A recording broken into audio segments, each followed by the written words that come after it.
ini awalnya. Dadah semua. Hati di jalan. Dadah. Hati-hati Good luck. di jalan. Bismillahirrahmanirrahim. Oke, kita mulai jadi. Kita mulai dengan kalimat. Halo Sobat Hukum, kembali lagi bersama kami di sini di podcast Fakultas Hukum Universitas Indonesia Timur. Dan pada hari ini kami di sini kedatangan figur yang sangat spesial. Siapa dia? Saya kasihkan bocoran dulu sedikit. Beliau ini adalah seorang figur istri yang baik di rumah tangganya, bagi suami dan bagi anak-anaknya.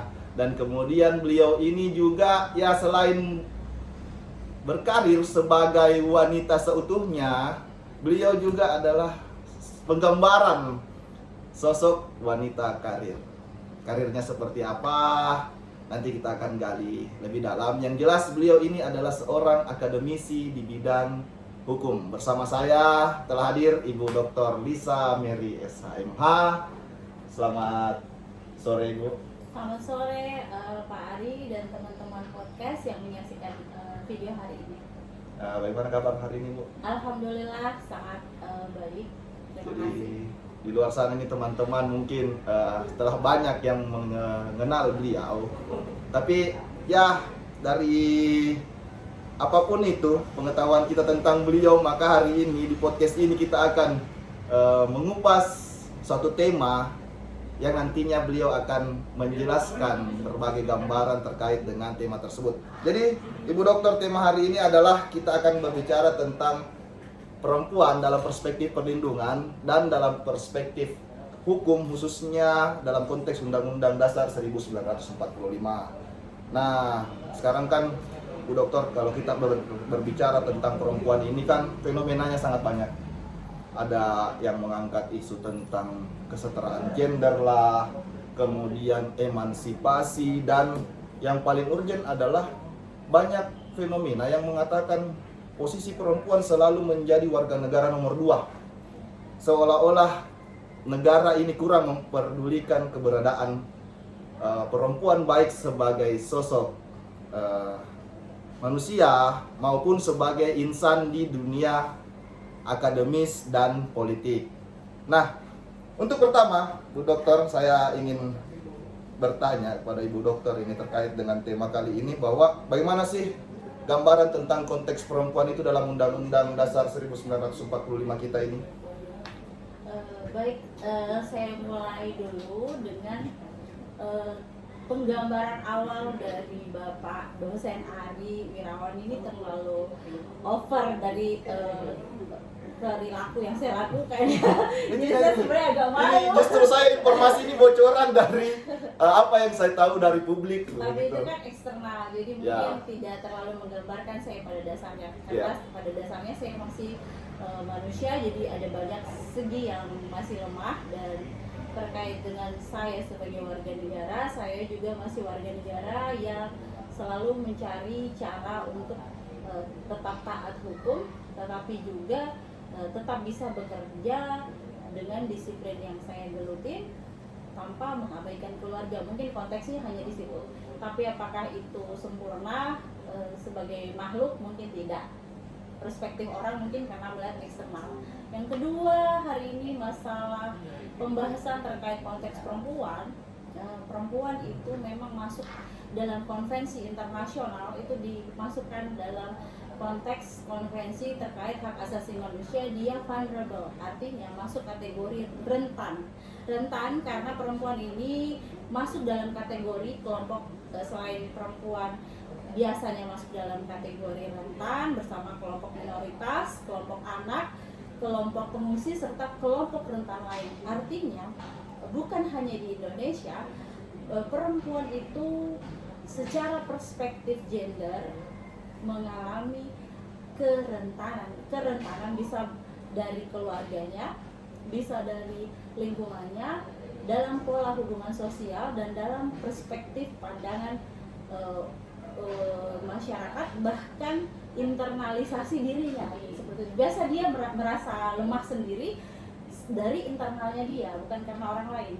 Jadi ada banyak faktor yang menyebabkan perempuan itu bisa dikategorikan dalam konvensi internasional kelompok rentan seperti itu Pak Ari.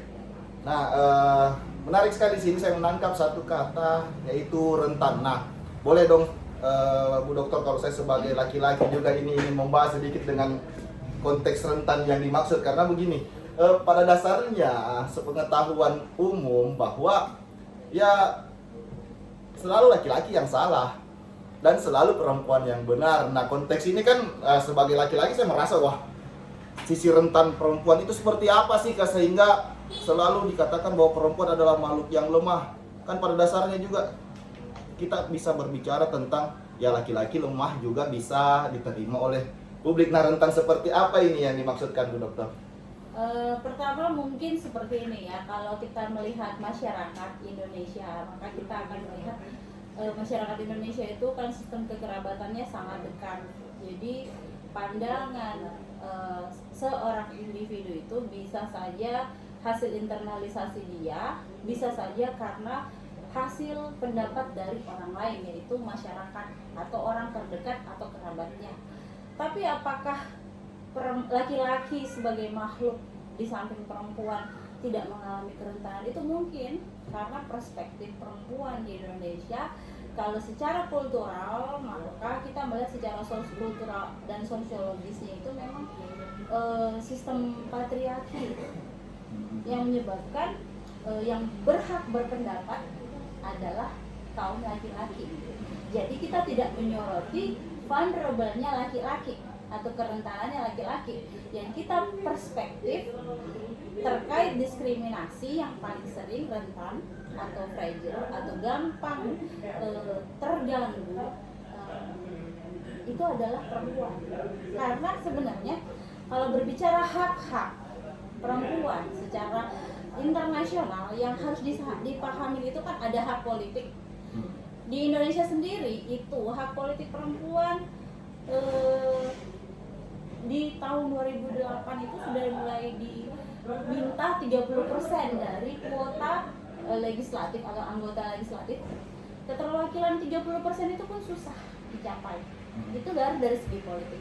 Kemudian di bidang kewarganegaraan, di mana setiap warga negara itu kan harus aktif memberikan sumbangsi, tetapi untuk di kewarganegaraan sendiri biasanya yang menjadi atau ikut dalam bela negara kan bukan perempuan, konteksnya laki-laki. Yang kedua, hak-hak perempuan di bidang pendidikan dan pengajaran. Mungkin sekarang kita bisa gampang melihat perempuan di dunia pendidikan, tetapi masih ada wilayah-wilayah yang perempuan itu dikondisikan hanya sampai level pendidikan wajib belajar, jadi SD, SMP, SMA ya. Sesudah itu dia menikah seperti itu. Jadi bebannya itu beda dengan laki-laki, apalagi ketika dia memang tetap ingin sekolah, tapi dia punya keluarga yang harus dia bertanggung jawab, harus punya anak lagi seperti itu. Belum diskriminasi kalau belum punya anak padahal sudah menikah, jadi seperti itu di bidang pendidikan dan pengajaran. Kemudian hak-hak di bidang profesi dan ketenagakerjaan. Perempuan itu kan dia seharusnya tetap bisa mengusahakan penghidupan yang layak bagi kemanusiaan. Tetapi biasanya dia juga mengalami kerentanan karena dia mengalami namanya masa di mana dia PMS. PMS itu Dia datang apa? menstruasi. Oh, menstruasi. Dari PMS itu kan pra-menstruasi sindrom sampai menstruasi sampai pasca. Itu kan sebenarnya keadaannya berbeda dengan laki-laki ya, makanya disebut rentan. Laki-laki kan tidak mens, Tidak ada fase itu. tidak ada fase itu, Ya. jadi tidak ada fase di mana terjadi dinamika perasaan ke bawah baper, tidak ada seperti itu di laki-laki. Jadi laki-laki rasionalnya akan tetap stabil karena tidak diganggu hormonal PMS-nya atau menstruasi itu. Nah, itu di bidang ketenagakerjaan. Belum kalau dia tidak masuk bisa saja upahnya dipotong kalau dia hanya pekerja seperti outsourcing. Nah, kemudian apalagi ternyata di bidang kesehatan juga perempuan kadang terus melahirkan seperti itu. Padahal dia sebenarnya mengalami tubuh yang tidak cukup fit seperti itu. Jadi oleh masyarakat pandangannya kalau sudah punya 1, 2, 3, padahal sebenarnya 1 saja sudah cukup merusak berbagai saraf di tubuhnya. Jadi ada banyak diskriminasi persoalan hak dia dalam bagian reproduksi. Itu kesehatan kan? hak kesehatan. Kemudian apa lagi? Kemudian ternyata perempuan juga punya hak untuk melakukan perbuatan hukum. Nah ini sesuai dengan kita yang menghukum kita Pak Arif, bahwa perempuan itu jangan selalu hanya ditempatkan melengkapi suatu perjanjian, tetapi sebenarnya dia juga boleh Oh, ini ada terlibat konsep aktif seperti di DW itu, ya. yang bahwa perempuan itu tidak boleh melakukan perjanjian kecuali dia diwakili oleh Nah kan suaminya. Seperti berarti itu. dia mengalami kerentanan atau vulnerable system dalam hal mewakili dirinya terhadap suatu perjanjian atau konsensus. Betul, Itu yang betul. disebut rentan juga. Dia selalu dianggap tidak cukup cakap Ya. di bidang hukum seperti itu. Nah yang terakhir adalah hak-hak perempuan di bidang ikatan dan putusnya perkawinan. Bayangkan kadang-kadang dia belum mau menikah, dia masih mau sekolah, tapi dia bilang aduh nak bla bla bla bla bla, dinikahkan. Kemudian sudah dinikahkan harus punya anak dan seterusnya itu, dan kemudian dia tidak boleh terlalu sering membicarakan pernikahannya karena tabu, sistem tabu. Padahal dia mengalami diskriminasi verbal dan non verbal. Misalnya suaminya setiap berkata-kata menyakiti, itu kan verbal, itu kekerasan loh sebenarnya, tapi itu tidak bisa diungkapkan karena itu disebut tabu di masyarakat. Apakah boleh atau tidak boleh, kembali lagi ke kultural masyarakatnya dan seberapa besar hal tersebut berdampak pada perempuan tersebut. Kalau sangat besar dampaknya, ya berarti itu pelanggaran hukum terbukti menurut saya. Oke, jadi yang saya tangkap dari penjelasan Ibu Dokter bahwa kerentanan yang dimaksud itu tidak melulu semata-mata kita berbicara tentang kerentanan fisik, tetapi ada juga kerentanan terhadap perlindungan hak-hak, baik hak-hak secara akademik maupun hak-hak secara politik. Nah, tadi digambarkan bahwa perempuan itu, ya ini kan pendapat dan pandangan umum mengatakan bahwa perempuan cukup sekolah sampai SMA saja. Setelah SMA ya mending perempuan itu menikah, berkeluarga, kemudian keterwakilan di bidang politik juga. Sampai sekarang juga kita masuk dalam wacana bahwa kuota terkait keterwakilan perempuan di kontestasi politik ini cuman dialokasikan 30%. Ya, itu pun biasanya ada yang masuk tetapi ternyata dia bawa aspirasi politiknya laki-laki. Dan itu paling sering. Jadi istilahnya dia cuma ditaruh sebagai formalitas untuk Berarti ini kuota properti 30%. untuk Iya, 30%. sebenarnya cuma properti dari partainya. Tapi tidak independen sebagai sosok perempuan Iya, itu tidak sendiri. bisa, dia tetap bergantung pada partai sangkutannya. Nah, ini menarik. Berarti kita harus berbicara tentang bagaimana sih negara ini melindungi secara politik ataupun secara hukum ini hak-hak perempuan di dunia politik itu sendiri. Oke. Kalau dalam dunia politik sebenarnya kita berbicara tentang sudah bagus ya, ada komposisi untuk menekankan kepada perempuan ada di dunia aspirasi atau dunia berpendapat, yaitu legislatif.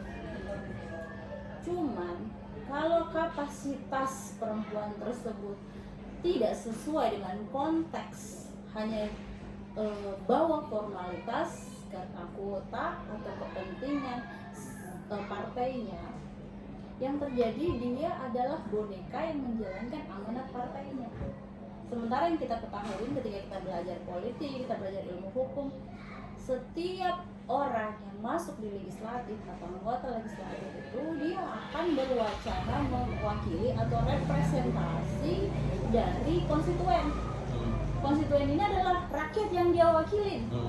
Jadi kalau rakyat menginginkan perempuan berbicara tentang hak-hak reproduksi yang tidak boleh disunat, istilahnya tidak boleh perempuan disuruh A, B, C, itu yang dia harus sampaikan, aspirasi itu. Bukan aspirasi terkait anggaran misalnya untuk partai, aspirasi terkait bla bla bla. Ada banyak sebenarnya problem. Walaupun saya tidak bisa bicara secara eksplisit karena agak sensitif si isu tersebut, kita harus membuka data.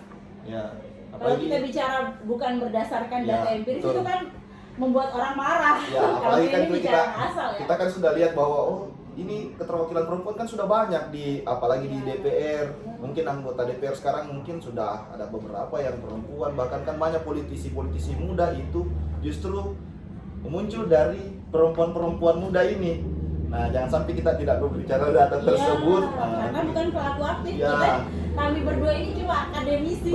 Betul. Tapi menganalisis berdasarkan berbagai berita empiris. Ya. Itu saja. Jadi sudah bisa kelihatan, oh sebenarnya perempuan ada sih, walaupun tidak betul-betul terpenuhi kuota 30%, tapi ternyata itu pun dia formalitas.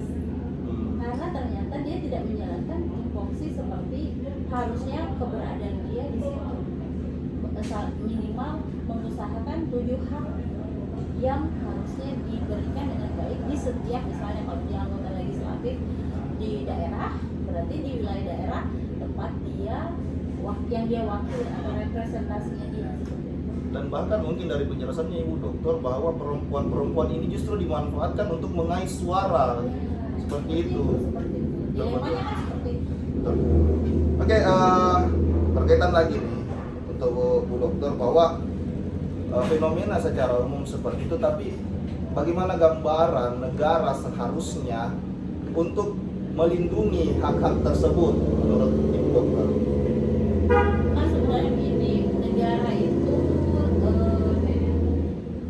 bisa terlihat dalam proses penyelenggaraan kehidupan berbangsa dan bernegara di dalam organ-organ, jadi organ-organ legislatif, eksekutif, yudikatif. Dalam hal eksekutif misalnya pelaksana dari amanat undang-undang seperti itu, maka negara harusnya menyediakan fasilitas-fasilitas yang menunjang.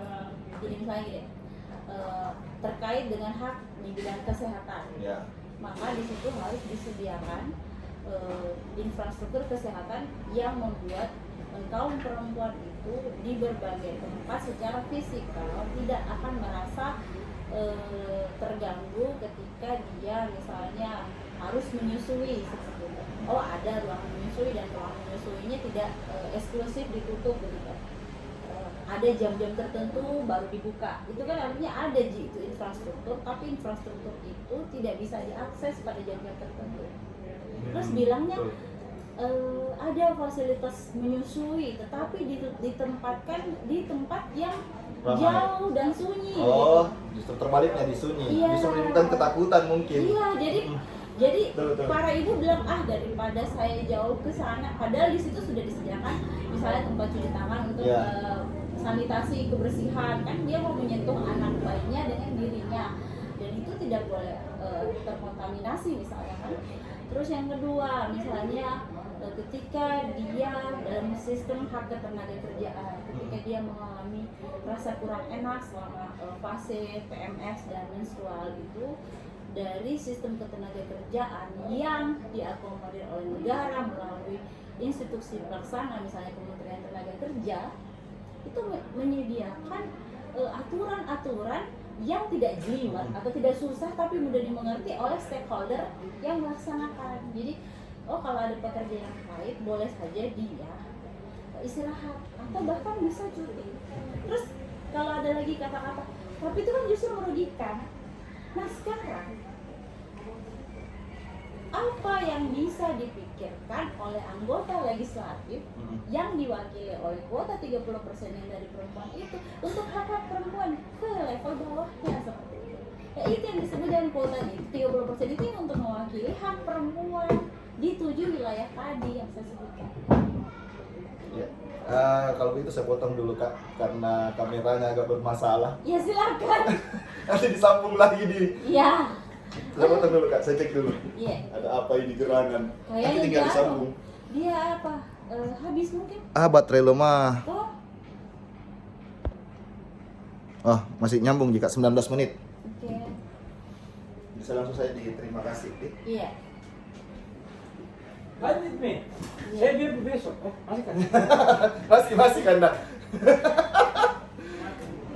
Ya, terima kasih Bu Dokter atas jawabannya. Jadi menarik tadi ada penggambaran tentang bagaimana perlindungan yang disiapkan oleh negara secara infrastruktur, bahkan di negara-negara Seharusnya kita masih bicara normatif tadi. masih normatif.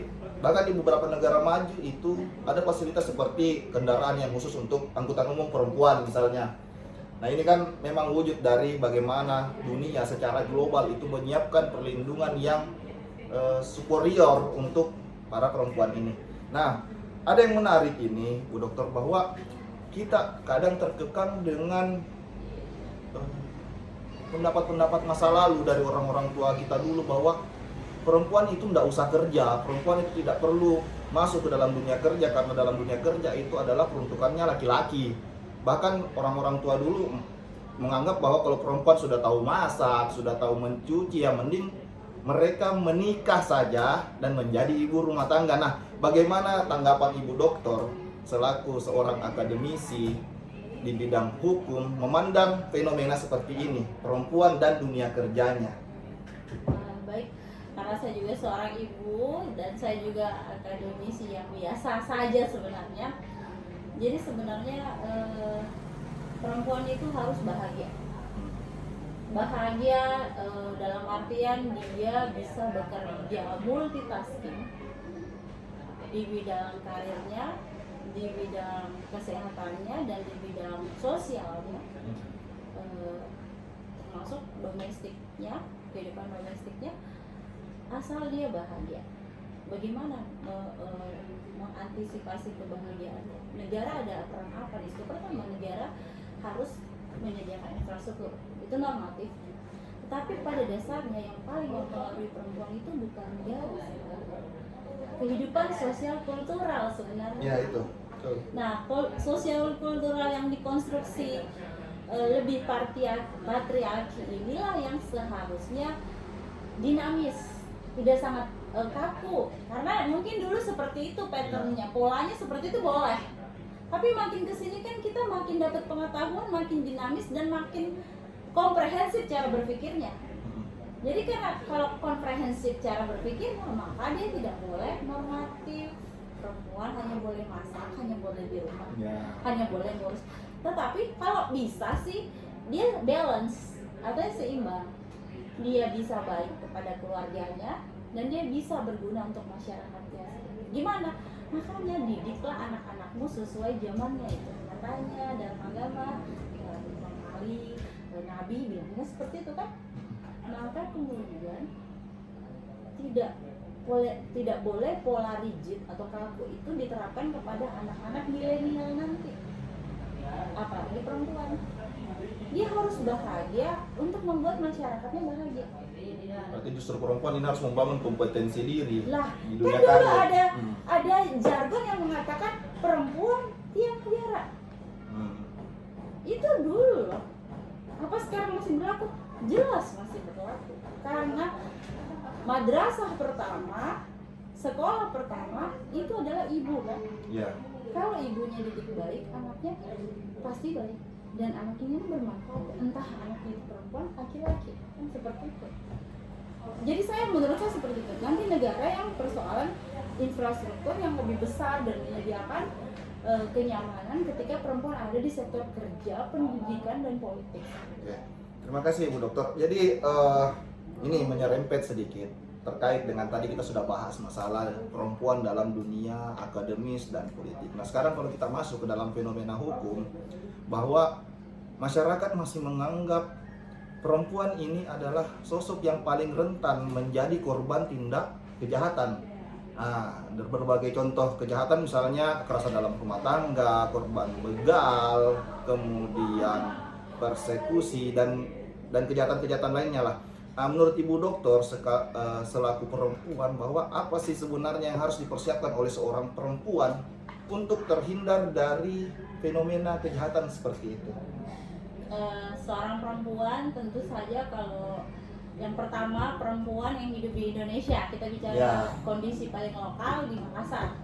Berarti pemerintah daerahnya harus menyediakan situasi nyaman dan aman. Kenyamanan. Ya, berarti minimal ada CCTV. Jangan ada tempat yang terlalu gelap. Seperti itu. Jadi itu kan artinya disediakan dulu oleh pemerintah daerah selaku otoritas pemberi kenyamanan infrastruktur daerah. Nah, jadi ketika keluar dia bakal aman. Itu awal untuk peran stakeholder di pemerintah. Terus bagaimana dengan peran perempuan untuk membuat secara mental baik? Yang pertama di sekolah, yang pertama di keluarganya dulu. Jadi orang tua perempuan laki-laki tidak boleh mendiskriminasi anak perempuan. Itu, tapi itu konteksnya kultural sosial lagi ya, Ya. tergantung bagaimana keluarga itu bekerja, dan itu tidak boleh diatur. Itu memang sangat domestik, wilayah privat. Nah, mungkin yang bisa dibuatkan tata tertibnya hanya di sekolah. Jadi anak itu dikembangkan bakatnya, kreativitasnya oleh sistem pembelajaran sekolah atau biasa kita kenal sebagai kurikulum, dengan kurikulum yang tidak diskriminatif. Maksudnya kurikulum yang tidak diskriminatif itu adalah kurikulum yang tidak membuat satu anak lebih diutamakan daripada anak lain, termasuk anak perempuan. Jadi kalau ada fase misalnya sesi olahraga dia merasa tidak nyaman karena dia PMS atau menstrual, ya anak itu silahkan diistirahatkan seperti itu. Dan jangan dia diberikan tugas-tugas yang beratnya itu sebenarnya tidak sesuai dengan kerentanan dia sebagai perempuan gitu. Misalnya apa? Perempuan boleh main sepak bola, boleh. Tetapi dia tentu tidak akan diperhadapkan dengan lawan jenisnya dalam konteks yang satu mainnya keras, yang satu mainnya lembut. Jadi dia silakan saja berbaur, tetapi dengan konteks dia bermain sama anak perempuan dan sebaiknya aman karena dia perempuan. Ada beberapa hal yang tidak sama dengan struktur atau kondisi fisik anak laki-laki. Ada banyak lah pokoknya. Jadi ada peran negara, peran orang tua, peran masyarakat. Dan ini semua sebaiknya terkondisikan melalui aturan negara. Tetapi itulah disebut harus ada sosialisasi sehingga semuanya merasa terikat. Nah, ini kan tadi Ibu Dokter menggambarkan terkait dengan bagaimana daya dukung negara terhadap perlindungan perempuan ini, yaitu seperti CCTV. Nah, kalau kita masuk ke dalam konsepnya, boleh tidak saya mengatakan kerentanan perempuan ini justru lahir karena ketidakmampuan perempuan itu sendiri untuk mengekspresikan apa yang dia rasakan. Nah, fenomenanya adalah banyak terjadi kasus-kasus, misalnya oke lah kalau kejahatan itu terlalu luas, misalnya bullying atau pembulian di sekolah di mana perempuan yang menjadi korban ini justru karena perempuan itu terkesan diam sehingga dia menjadi ladang yang terbuka untuk ya? menjadi sasaran empuk untuk menjadi korban seperti bullying tersebut. Bagaimana menurut Ibu Dokter terkait ini? Terkait dengan fenomena bullying, kalau saya mau baper, sebenarnya saya tidak akan seperti hari ini ya. Ya. Dulu saya waktu SD itu selalu menerima bullying, bahkan pernah tampar-tamparan sama cowok. Karena dia itu berkelahi, Bu. Iya, karena dia selalu mengejek saya. First, bentuk perlawanan. Iya, pertama saya diam, yang kedua saya diam, yang ketiga saya sudah tidak terima. Ya. Akhirnya saya berpikir, saya harus melawan ini. Jadi Ibu Dokter ini selain pintar dalam bidang akademis, beliau pintar dalam bidang karate, bela diri mungkin. Ya lanjut Bu Dokter. Iya. Jadi saya lawan, jadi tampar-tamparan masuk. Jadi kami dihukum setara. Ya. Dia dihukum, saya juga dihukum. Disitulah saya belajar, mungkin masih pikiran anak-anak ya, saya belajar. Kalau orang zaman dulu, kalau kita mengadu sama orang tua kan percuma. Justru malah kita yang dimarahin. Iya, makanya kamu gini-gini. Ya. Oleh sebab itu, kalau konteksnya dibawa ke sekarang, yang harus belajar parenting ya orang tua dan sekolah, penyedia jasa pendidikan, baru bisa kita berharap si anak mandiri. Tidak bisa anak itu kalau tidak distimulasi, dia akan berani sendiri. Karena anak itu dia butuh external stimulation from outside. Jadi harus orang tuanya dulu yang mengkondisikan ketika dia melapor, "Ma, tadi saya dikasih gini, terima dulu, jangan langsung ilfil atau jangan langsung defensif. Kamu memang salah gini, dengar dulu ceritanya, kemudian koordinasi ke sekolah." Tapi kalau konteksnya bullying yang dia terima terlalu besar, orang tua harus melakukan perlawanan. Tidak bisa orang tua hanya bercerita biasa dengan guru. Bahkan kalau anaknya sampai terluka, silakan bawa ke jalur hukum. Karena ternyata sekolah tidak memfasilitasi konteks bersekolah yang aman. Padahal kan itu adalah tanggung jawab sekolah untuk menyediakan ruang belajar yang kondusif. Sekarang konteksnya kita anak datang ke sekolah itu bukan untuk kognitif saja. Jadi dia harus punya kemampuan intrapersonal, kognitifnya boleh, tapi dia juga harus menerima perlakuan yang adil dan wajar. Itu kan hak. Hak itu seperti itu bicaranya. Konteks hak itu dalam Undang-Undang Nomor 39 Tahun 99 artinya perilaku yang diterimanya baik di rumah dengan di ruangan publik seperti sekolah harus non-discrimination, tidak diskriminasi kan. Diskriminasi dalam hal perlakuan, misalnya guru lebih sayang pada satu kelompok anak karena orang tuanya selalu kasih makanan apa, yang satu didiskriminasi karena orang tuanya tidak boleh. Itu namanya boleh dilapor, bahkan bisa diinisiasi untuk diselesaikan oleh dinas atau Kementerian Pendidikan, karena itu akan berpengaruh sama si anak. Orang tuanya yang berbuat seperti itu, anaknya nanti yang diskriminasi gurunya. Jadi jangan salah, Pak dosen.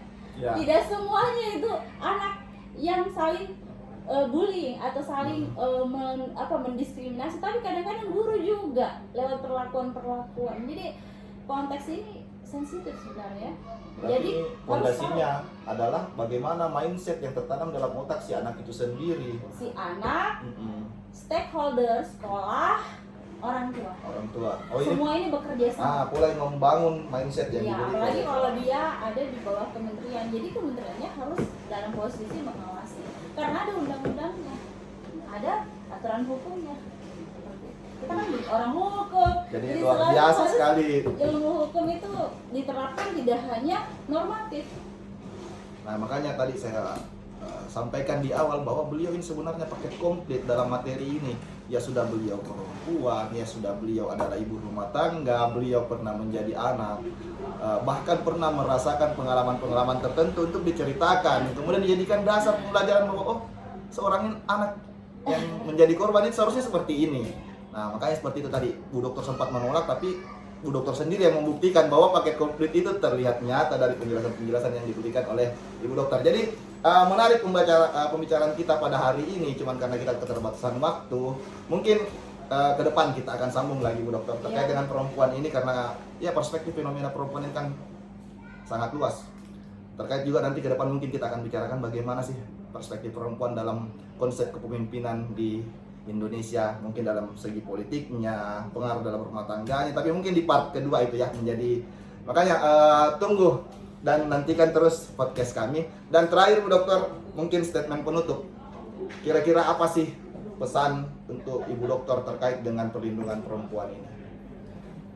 Baik, terima kasih sudah memberikan kesempatan saya mengisi podcast kali ini.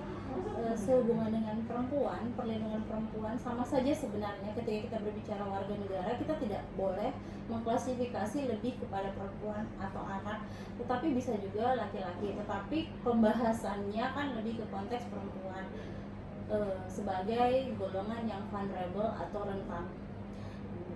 Kenapa dia bisa rentan? Kenapa dia tidak bisa berdaya sama dengan laki-laki? Ya, karena sosial kultural ini sangat mempengaruhi. Oleh sebab itu, mulai sekarang negara dalam konteks undang-undangnya melaksanakan kewajibannya dalam perlindungan dan pengawasan, bahkan menyediakan fasilitas infrastruktur.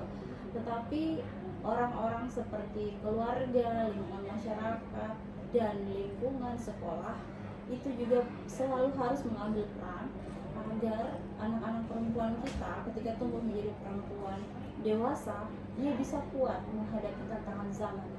Jadi bagaimana dia bisa bertahan tidak hanya dengan doktrin atau masukan-masukan yang sangat normatif, tapi dari contoh-contoh. Mungkin saya juga belum terlalu berhasil, tetapi namanya manusia, saya masih berusaha. Jadi semoga saja pembahasan kali ini tuh bisa juga berdampak pada kebaikan saya dan keluarga saya seperti itu. Terima kasih. Ya, jadi kesimpulannya adalah jadilah perempuan yang kuat. Oke, kita akhiri podcast kali ini. Terima kasih Bu Dr. Lisa Mary atas kesempatannya hadir dalam podcast. Dan untuk teman-teman sekalian, jangan lupa subscribe, komen, dan share. podcast Fakultas Hukum Universitas Indonesia Timur, dan insya Allah kita ketemu di konten-konten berikutnya. Assalamualaikum warahmatullahi wabarakatuh.